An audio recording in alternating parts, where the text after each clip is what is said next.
पण मला माहिती आहे ही बारामती, सगळे बारामतीकर नुसतेच दादांचे आणि दादा सारखे बोलायचे ते आहेत कारण तुम्ही आहात म्हणून महाराष्ट्र आहे.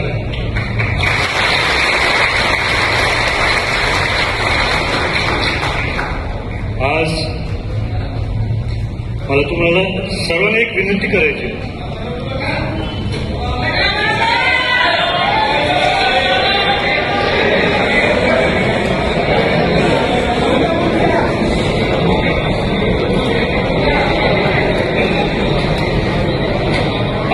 तारखेला थोर रडू शकलो. दादांचं रक्त आहे शेवटपर्यंत आपलं.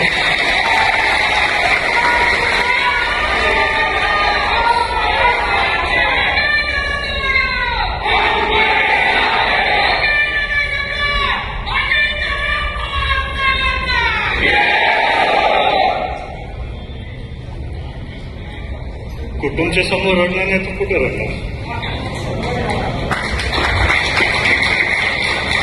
तर मला आपल्या सर्वांना विनंती करायची.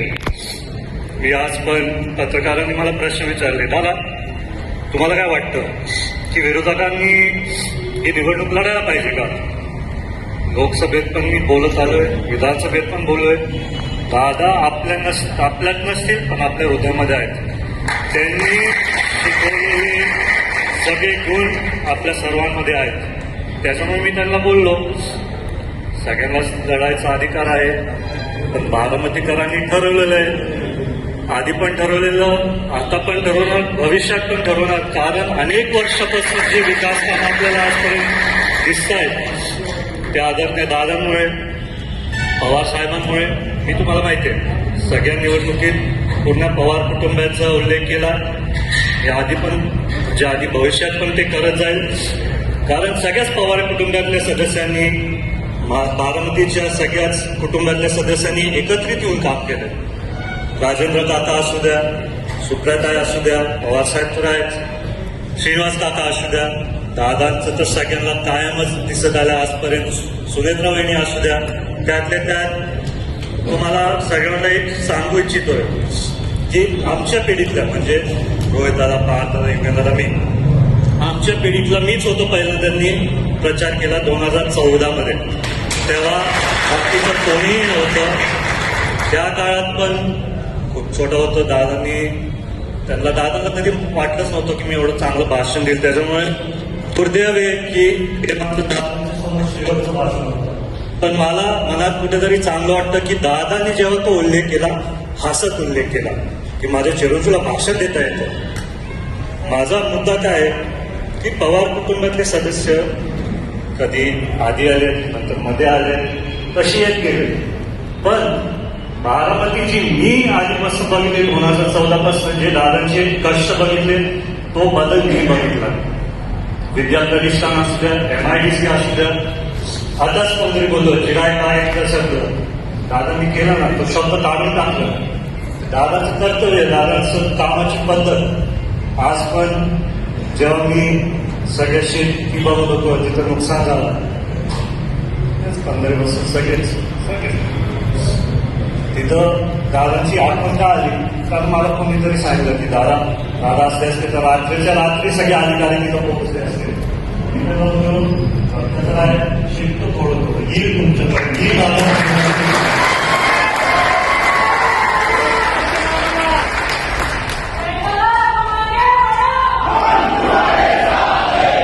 आज खरं तर मला एक व्हिडिओ दाखवायचा. किती वेळ लागतो स्क्रीनवर?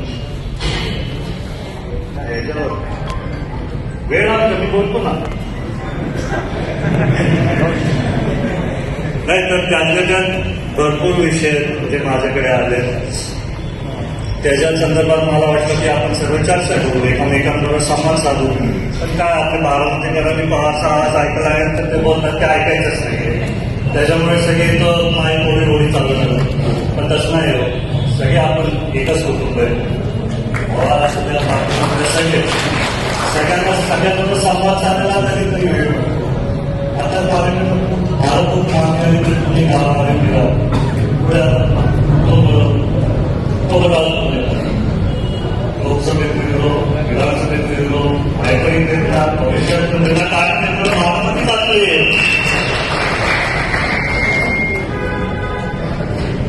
विकास कामं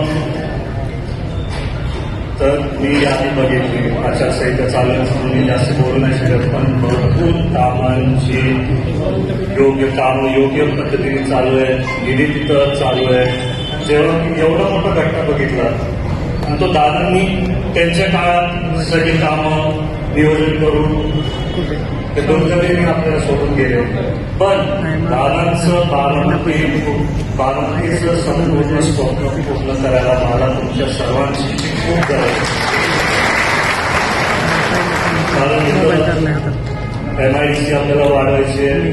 दादा असताना मीच त्यांना एक सूचना दिली, दादा कंपनीज आहेत पण आपल्याला थोडं वाढवायला पाहिजे. त्याच्यानंतर आम्ही काही लोकांशी बोललो, ते पण तिथं तयार झाले. पण त्याच्यानंतर 28 जानेवारी 2026 आपल्या सर्वांसाठी एक काळा दिवस. त्या दिवशी मला तर अजूनही विश्वास होत नाही. मला कधीतरी वाटतं की दादा दौऱ्यांवरून परत येईल, कधीतरी वाटतं दादाचा फोन येईल. पण तुम्हा सर्वांना भेटून दादा तुमच्या सर्वांमध्ये मला दिसते.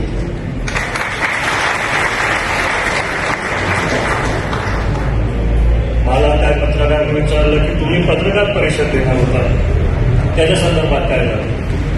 मला तुम्हाला सांगायचं का, तुम्ही माझ्याकडून CIDने माझं रक्त घेतलं, DNA चेक करायला. CID अधिकाऱ्यांसाठी बरोबर मी काय संवाद साधला. ज्या दिवशी दुर्घटना झाली मी आपल्या DYSPला सांगितलं काहीही करून, सचिन पवार येते, सचिन पवार मी सांगत होतो काहीही करून मला ते ब्लॅक बॉक्स कोणी पाहिजे. दोन्ही ब्लॅक बॉक्स मिळाले, दोन्ही ब्लॅक बॉक्सचे फोटो आपल्याकडे. पण कारवाई होऊ द्या, आवाज येऊ द्या. पण नंतर एकदा पूर्ण बाहेर आले होते आपण बोलू. त्यांना मी बोललो माझे काय नव्हते होते ते होतं आणि स्वतःच सांगितले. तर मी परत जाऊन तेच बोलायचं का, तर आपण पुढे गेलो, आपण नवीन मुद्दे मांडायला पाहिजे, खरे मुद्दे मांडायला पाहिजे. आता अपघात का घातपात मला माहित नाही. ज्या लोकांनी तो व्हिडिओ बघितला त्यांच्या सगळ्यांच्या मनात शंका आहे, हे असं होऊ शकत नाही, आपल्या सगळ्यांना माहिती आहे. तर त्याच्यात मी पण तो एक व्हिडिओ टाकला रोहित सिंगचा विमानात झोपलेला. तिथं पण मी लिहिलं यांच्यावरती अटक करा, जोपर्यंत कुठली कारवाई होत नाही तोपर्यंत त्यांना अटक करून द्या. तुम्हाला माहिती आहे जर एक बिल्डिंग पडली, त्याच्या एक बिल्डिंग मधला स्लॅब पडला, ते तिथलं काम करायला नाही तर इंजिनिअरिंग नाही होतं, डायरेक्ट आग कुठल्या तरी रेस्टॉरंटमध्ये नाही तर कुठेतरी आग लागली. तर आता गोव्यात काहीतरी झाले, ते दोन मार्गांना लंडनमधून उचलून आलं पोलिसांनी. मला कुठेतरी वाटतं या कारणात तिथं का ते मतभेद करायला लागले. पण दादा पण सरकार मी सर्वांनीच महायुतीची सरकार निवडून आणली. त्यातल्या त्यात बहिणी आता उपमुख्यमंत्री आहेत, त्यांनी पण त्यांच्या वतीने CM साहेबांना सांगितलं CBI इन्क्वायरी करा. तर आपण थांबलं, आपण करू, व्यवस्थित करू. दादा कसे व्यवस्थित करायचे, वेळ लागायचा पण माहिती पूर्ण घेऊन द्यायची. माझ्या पण मनात मला खूप बोलायचंय, मी पत्रकारांना बोललो फायनल आवाज येऊ द्या. त्याच्यानंतर माझ्याकडे पण खूप काही काही जे आहे, जे समोर ज्याच्यानी इन्व्हेस्टिगेशन अधिकारी नाही तर या लोकांना मदत होईल. काय काय वेळेस काय होतं माहिती का, जर हे होतात झाले तर ऑलरेडी ती माहिती तिथंच मेंट्रीमध्ये होणार आहे, आपण घेऊ.